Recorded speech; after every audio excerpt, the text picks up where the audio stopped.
Two-factor authentication, or 2FA, is the process of requiring a user to verify their identity in two unique ways before they are granted access to a system.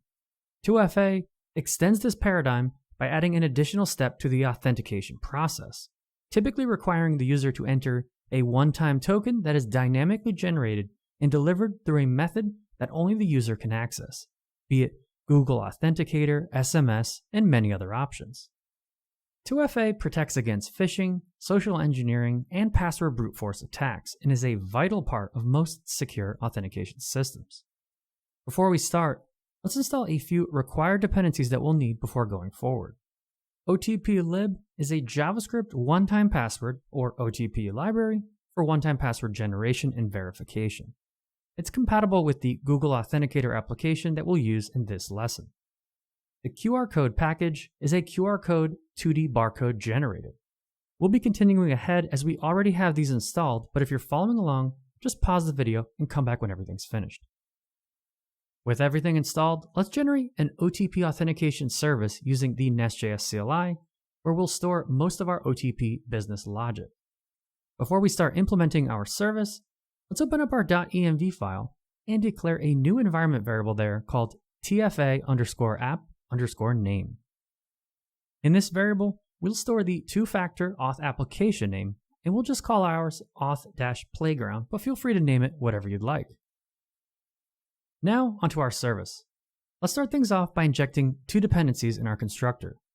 We'll use config service to retrieve the 2FA app name environment variable and user repository to enable two-factor authentication upon successful generation of a QR code.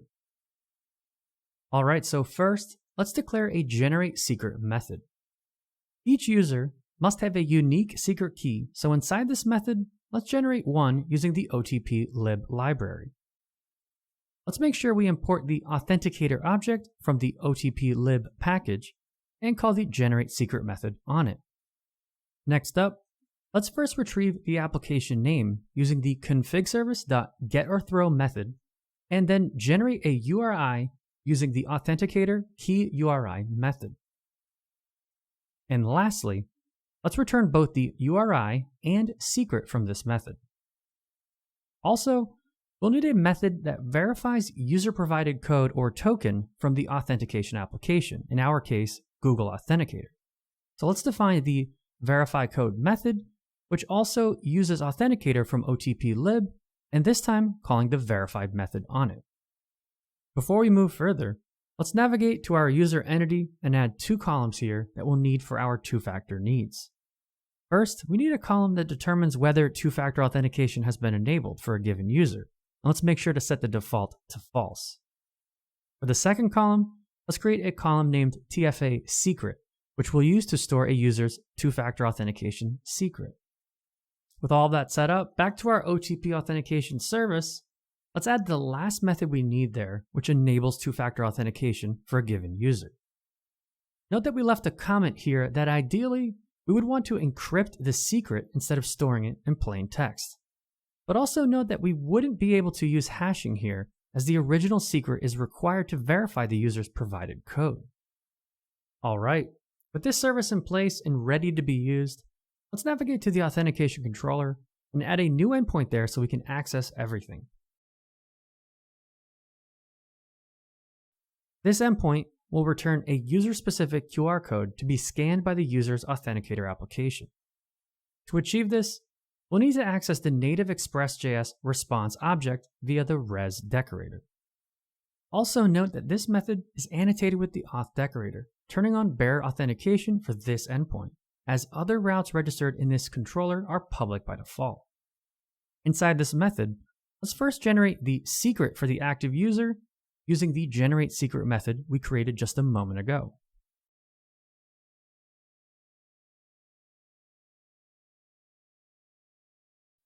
Next, let's enable 2FA using the active user email and the secret we just generated, making sure to await the results.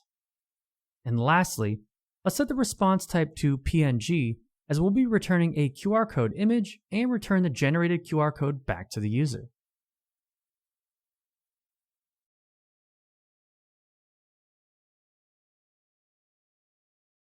Note that we imported the toFileStream helper function from the QR code library, which writes the QR code image to a stream. Let's save our changes, head over to Insomnia, and log in again, just to make sure we're not using an expired token. Now, let's try to hit our newly created authentication/2FA/generate endpoint to see if everything works.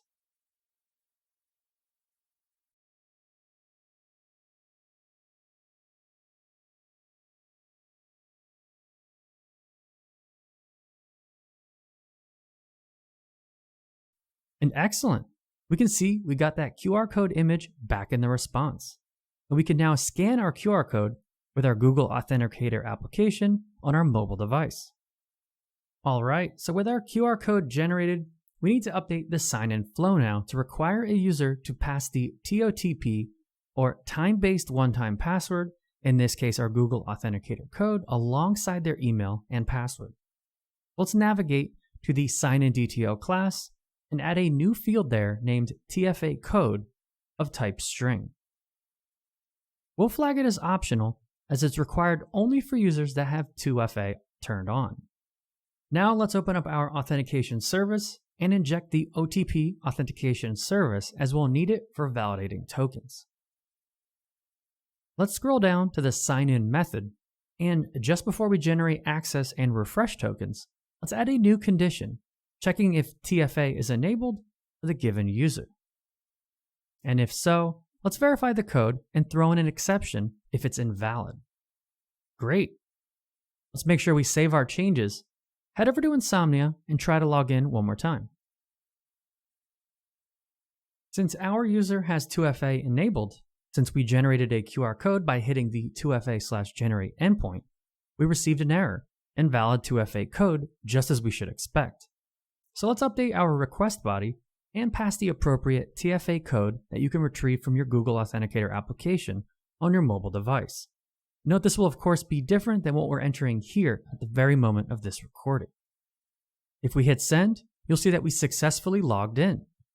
So in this lesson, we've done everything we need to set up 2FA within our future applications, bringing our login security to the next level.